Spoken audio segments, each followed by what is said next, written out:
Siamo negli studi di Radio Venezia con me Tiziano Graziottin e per lo Zoom del Gazzettino. Allora, le notizie della settimana. La settimana scorsa direi che le aperture se le è guadagnate purtroppo il maltempo.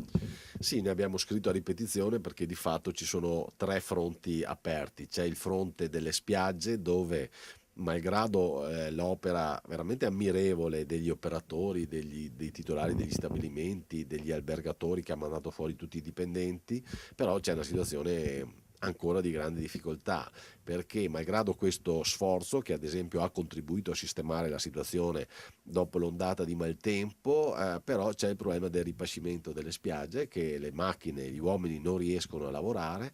Tra l'altro temiamo che con questo maltempo che continua ci siano nuove mareggiate, quindi sia una sorta di fatica di Sisifo, un fare e rifare sempre lo stesso lavoro nel tentativo di metterci una pezza. Anche se va detto che c'è una grande voglia di reazione, ecco, questo non dimentichiamo, perché purtroppo noi diamo sempre le brutte notizie, la gente si butta giù, no? Lo dicono anche gli psicologi che forse stiamo sbagliando, invece in questo caso ci sono 250 persone che sono lì pronte per rimettersi al lavoro non appena torna il sereno, e questa è una cosa bella. Certo, si sono assolutamente rimboccati le maniche, un esercito, abbiamo detto, di persone che stanno là per tutelare il proprio lavoro.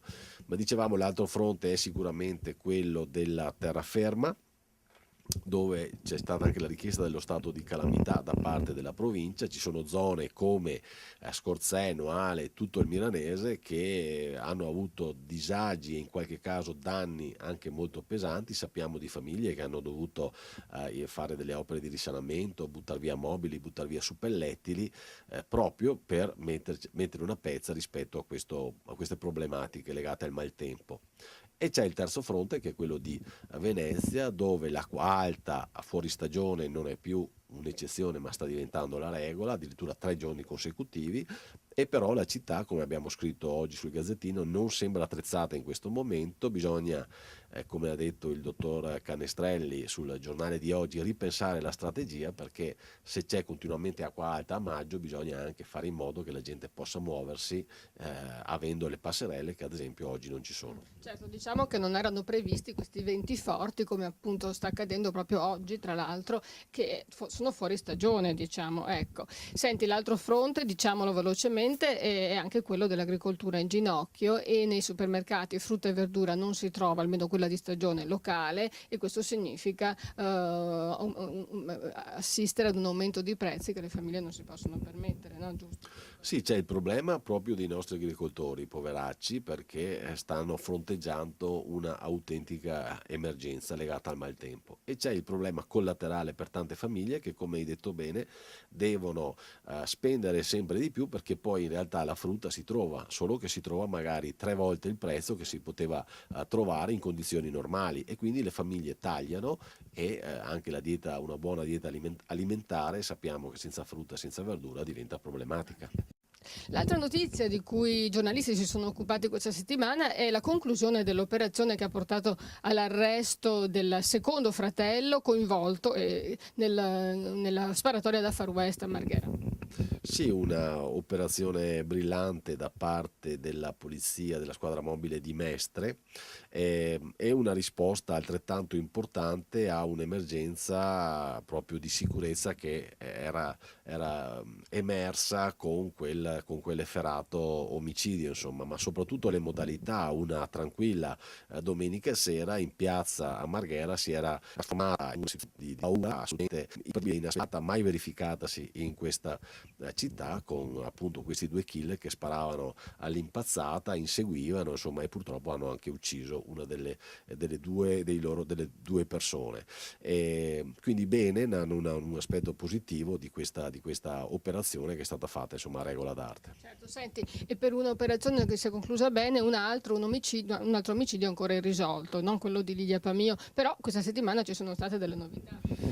Sì, mi sembra che siano dei tentativi di arrivare a capo di un autentico giallo, perché ormai sono passati 5 mesi dall'omicidio di Viale Vespucci in pieno centro a Mestre e non abbiamo avuto, c'era stato all'inizio un certo ottimismo sulla possibilità che l'omicida, l'assassino, avesse nella sua azione scomposta, avesse lasciato delle tracce, invece poi appunto i mesi stanno passando senza novità particolarmente significative. Ora sono state mandate al reparto investigativo a Roma dei vestiti e altri oggetti della vittima, sperando di trovare delle tracce di saliva dell'assassino o dell'assassina che potrebbero appunto portare a una risoluzione di questo caso, anche questo che per le sue modalità, per la brutalità, insomma, ha scioccato molti mestrini. Sì, soprattutto l'idea che un'anziana sola possa essere uccisa così impunemente fa un po' una sensazione, insomma,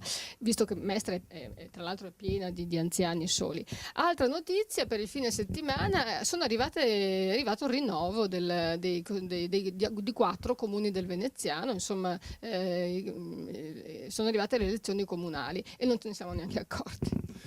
Beh, adesso diciamo sarà un bel test comunque, perché da queste elezioni comunali a San Donà, Martellago, Pianiga e San Stino, soprattutto per quanto riguarda i centri più grossi, ci si può aspettare qualche risposta importante. Ad esempio, i grillini hanno ancora la forza, o magari l'hanno anche incrementata, che hanno avuto alle recenti elezioni politiche. Questo potrebbe consentire loro di essere competitivi e perché no anche arrivare al ballottaggio a Martellago e a San Donà, dove a San Donà ricordo che è stata eletta proprio Arianna Spessotto, oggi deputata del Movimento 5 Stelle.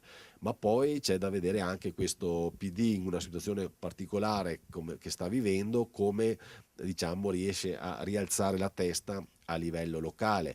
Tra l'altro proprio sul Gazzettino di oggi abbiamo scritto che 3 dei 4 candidati di area PD in campo sono candidati che fanno riferimento al sindaco Matteo Renzi, al leader Matteo Renzi del PD, che oggi tra l'altro sarà a San Donà proprio per dare l'ultima spinta al candidato Ceresera, il candidato della sinistra. Bene, staremo quindi a vedere, intanto aspettiamo cosa accadrà. Grazie Tiziano, saluto a tutti voi, per lo Zoom del Gazzettino ci rivedremo venerdì prossimo. Grazie, a risentirci.